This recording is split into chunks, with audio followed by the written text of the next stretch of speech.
Good morning बच्चों। आप लोग को पीछे वीडियो जो दिया गया था ट्रायंगल में सभी क्वेश्चन समाप्त हो गया था। तो आज आप लोग को इस वीडियो जो दिया जाएगा वो अगला चैप्टर से रहेगा, जो चैप्टर का नाम है समानांतर चतुर्भुज यानी चतुर्भुज, जिसमें चतुर्भुज में आपको चारों आएगा, है ने। आइए पहले हम चतुर्भुज का बात करते हैं कि चतुर्भुज, वहां था त्रिभुज। त्रिभुज तीन भुजा वाला, चतुर्भुज चार भुजा वाला। चार भुजाओं से बंद आकृति को चतुर्भुज कहते हैं। क्या लिखेंगे?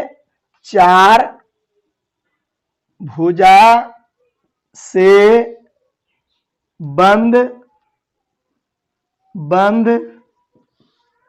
आकृति को चतुर्भुज कहते हैं। चार भुजा से बंद रहेगा वो चतुर्भुज कहलाएगा। ये रहेगा फिगर, नाम ए बी सी डी, है ने। इसमें चार भुजा होगा, है ना विद्यार्थी।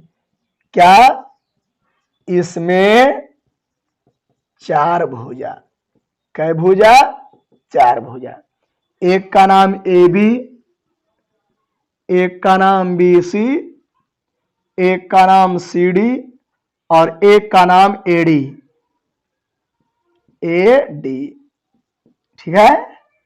देख रहा है बहादुर।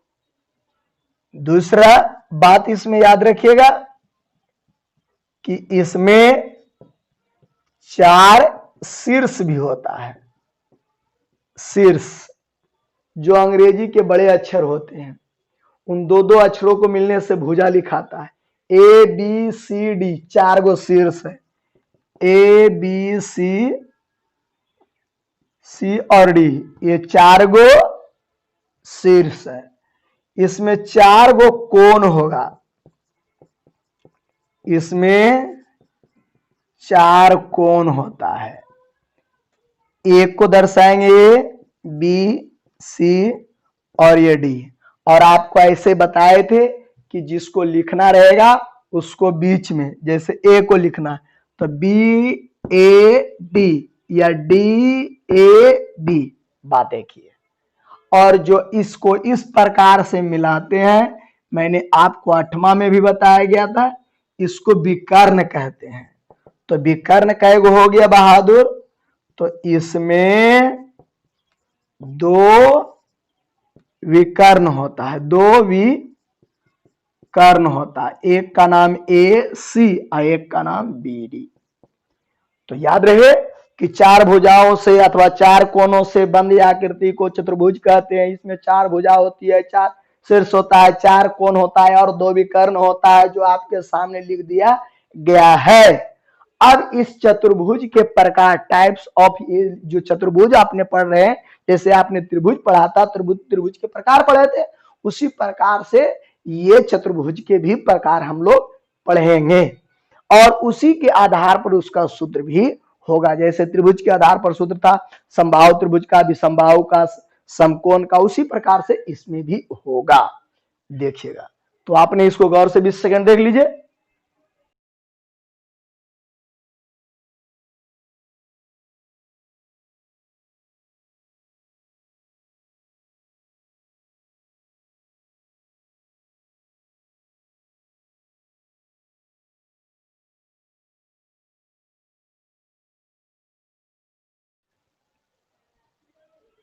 देखिए, चतुर्भुज के प्रकार को लिखते हैं।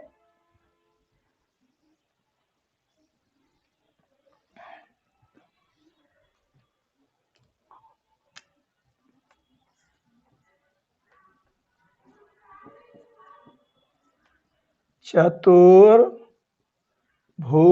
के प्रकार को लिखें, ठीक है। पहला, समांतर चतुर्भुज। भुज, दूसरा सम चतुर्भुज और तीसरा सम लंब चतुर्भुज, चौथा आयत, पांचवा वर्ग। यह सभी चतुर्भुज है ने। मैं सबका फिगर बनाऊंगा और फिर उसका क्षेत्रमिति के आधार पर सूत्र लिखेंगे, है ने। ज्यामिति में इसका और डिटेल रहेगा, बहुत सारा इसमें पढ़ना है। हम लोग क्षेत्रमिति जब खत्म कर लेंगे, है ने, सेकेंड मैथ में अब चलेंगे। जितना हम लोग फर्स्ट मैथ पढ़ लिया उतना सेकेंड मैथ पढ़ लेंगे। इसके बाद हम लोग फिर आएंगे ज्योमेट्री में। तो ये रहा आप लोग के बीच चतुर्भुज के प्रकार। चतुर्भुज के प्रकार में आया समांतर चतुर्भुज, समचतुर्भुज, समलंब चतुर्भुज और आयत और वर्ग, ये रहा। ठीक है, आइए हम लोग सबका फिगर के साथ सूत्र को लिखते हैं। देखिए, समांतर चतुर्भुज इस प्रकार से रहेगा, है ना। ये हो गया एच, ऊंचाई, और ये हो गया आधार, है ना, B, A B C D. तो यहां से सूत्र बन जाएगा समांतर चतुर्भुज के क्षेत्रफल बराबर बी गुने एच। बी गुने एच मतलब आधार गुने ऊंचाई। इसी के समांतर चतुर्भुज के ऊंचाई, चलिए एच बराबर हो जाएगा क्षेत्रफल बटे आधार। तीसरा समांतर चतुर्भुज के आधार बराबर वही हो जाएगा क्षेत्रफल बटे ऊंचाई। ठीक है, अब ये जो लागू होगा सभी में, समांतर चतुर्भुज के परिमाप बराबर चारों भुजा का योग। तो ये सब में लागू होगा, सब में। ठीक है, आप इसको ध्यान से देखिए, ये सब फॉर्मूला है।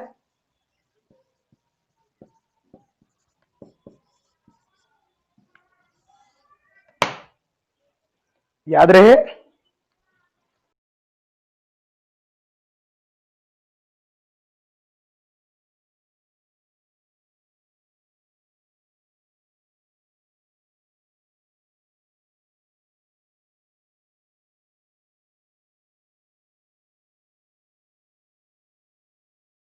हो गया बहादुर।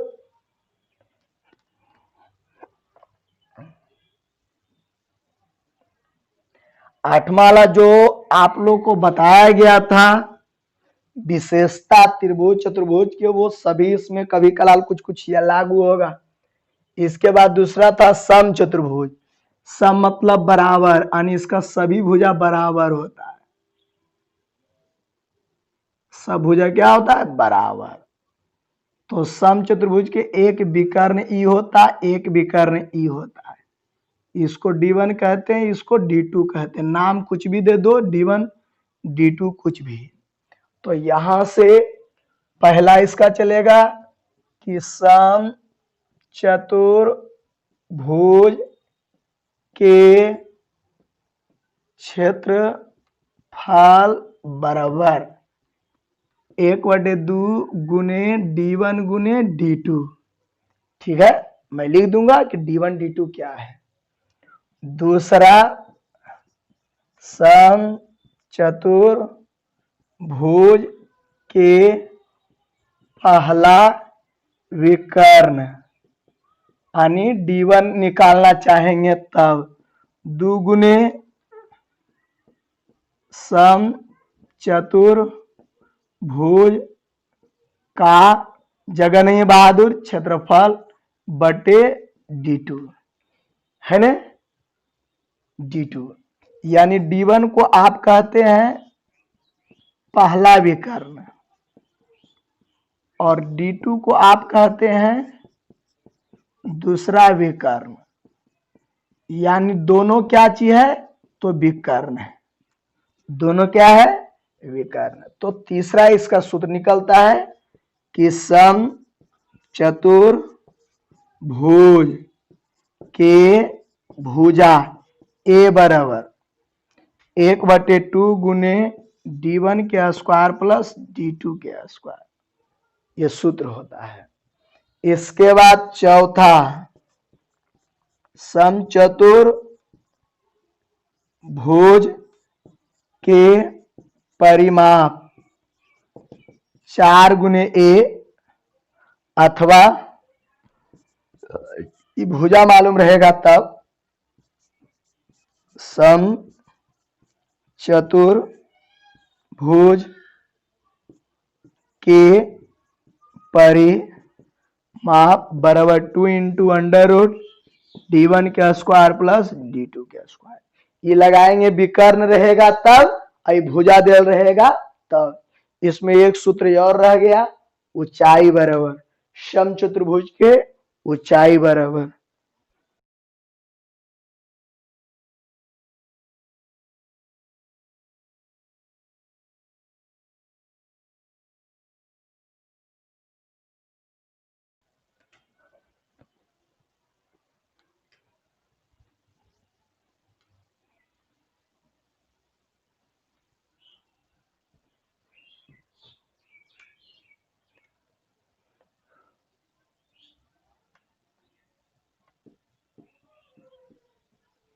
समचतुर्भुज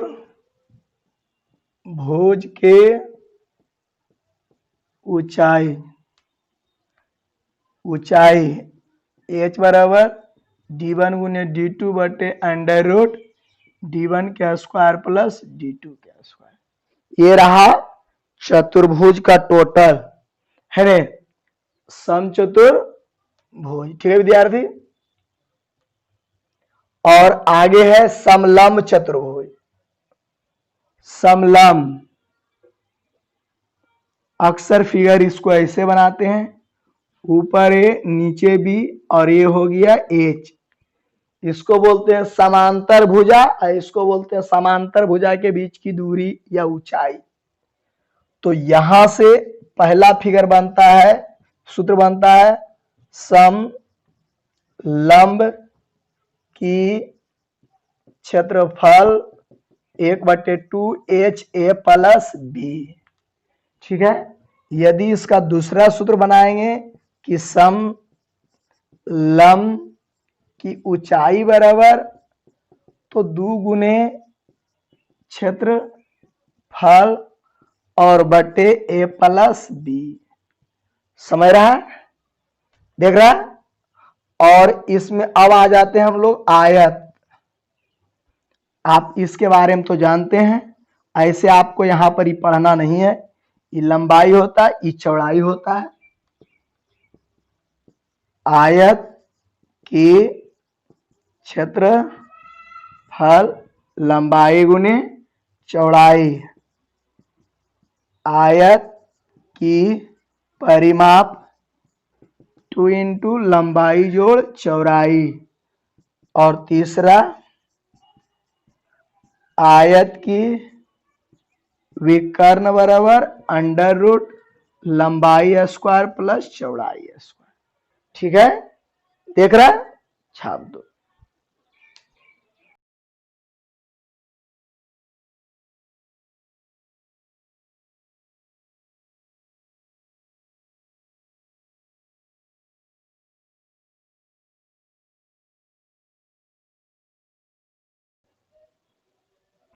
हो गया।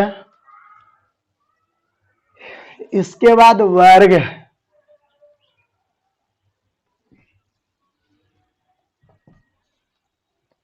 वर्ग ये होता है, वर्ग के सभी भुजा बराबर होता है ना। ये हो गया आपका वर्ग। इसमें चलेगा वर्ग की क्षेत्रफल बराबर भुजा का होल स्क्वायर। दूसरा चलता है वर्ग की परिमाप बराबर 4 गुने भुजा। तीसरा वर्ग की विकर्ण बराबर √2 गुने भुजा। और चौथा भी आप लिख सकते हैं वर्ग की भुजा बराबर, तो देखो अंडर रूट क्षेत्रफल भी चलेगा या परिमाप बटे 4 भी चलेगा या विकर्ण बटे √2 भी चलेगा। ये भुजा का सूत्र कब लगाएंगे? जब क्षेत्रफल दिया रहेगा तब। ये कब लगाएंगे? जब परिमाप दिया रहेगा तब। यानी वर्ग की भुजा बराबर परिमाप बटे 4, परिमाप दिया रहेगा 4 से भागा दे देंगे, आंसर आ जाएगा। अब एक इसमें आ जाता है चतुर्भुज, विषम चतुर्भुज, जिसका भुजा से कोई संबंध नहीं होता है। ये देखिए इसमें सब भुजा अलग अलग रहता है ना। जिसका एक विकर्ण ई होता है, आई सम्मुख भुजा का H1 शीर्ष, आई H2 शीर्ष होता है, आई विकर्ण होता है। तब इसका बनता है, केवल नाम रहता है चतुर्भुज के क्षेत्रफल सूत्र 1/2D इंटू सम्मुख भुजा की ऊंचाई, सम्मुख शीर्ष की ऊंचाई। समझ रहे? यही पर दूसरा इसका बना देंगे। यदि हम विकर्ण निकालना चाहेंगे कि चतुर्भुज के विकर्ण, यहां से D केवल निकालना चाहेंगे तो 2 गुने क्षेत्रफल और बटे H1 प्लस H2। तो देख लिया विद्यार्थी जी, आप लोग को इस चैप्टर के अंतर्गत जो नया सूत्र आएगा मैंने वो लिखा दिया। और एक बात को याद रखिएगा, पीछे वाले बात को भूलना नहीं, पीछे वाले सभी सूत्र को याद रहे। नोट नोट, पीछे वाला सभी सूत्र याद होनी चाहिए, क्योंकि त्रिभुज वाला आपने त्रिभुज पढ़ा ने, पीछे वाला सभी सूत्र यानी जो पीछे जो आपने त्रिभुज चैप्टर पढ़ा वो त्रिभुज चैप्टर का सभी सूत्र याद होना चाहिए। समबाहु त्रिभुज का क्षेत्रफल बराबर क्या होता है, त्रिभुज का परिमाप बराबर क्या होता है, समकोण त्रिभुज के क्षेत्रफल का सूत्र क्या होता है, समबाहु त्रिभुज का क्षेत्रफल क्या होता है, वो सभी हीरो सूत्र क्या होता है, वो सभी को याद रहेगा, तब आपको ये चैप्टर बनेगा। तो आज के इस वीडियो में इतना ही। मैं अगला वीडियो दूंगा जब ये पूरे फॉर्मूला पीछे वाला अध्याय और ये सभी सूत्र याद रहेगा, तो मैं अगला दिन इसका एक्सरसाइज 14.2 के बारे में बताएंगे। जो बच्चा अपने पावरफुल ब्रेन से हो सकता है बनाइए, कोई दिक्कत नहीं, टनाटन बनेगा, है ना। क्षेत्रमिति है, बहुत आसान है, सूत्र लगाइए आंसर पाइए, सूत्र लगाइए आंसर पाइए, कुछ अलग आवे तो दिमाग लगाइए, और बाकी के लिए हमसे मिल के जाइए। तो याद रहे आज के इस वीडियो में इतना ही, फिर अगले दिन हम लोग मिलेंगे। तब तक के लिए सभी विद्यार्थियों को चैनल की ओर से जय हिंद।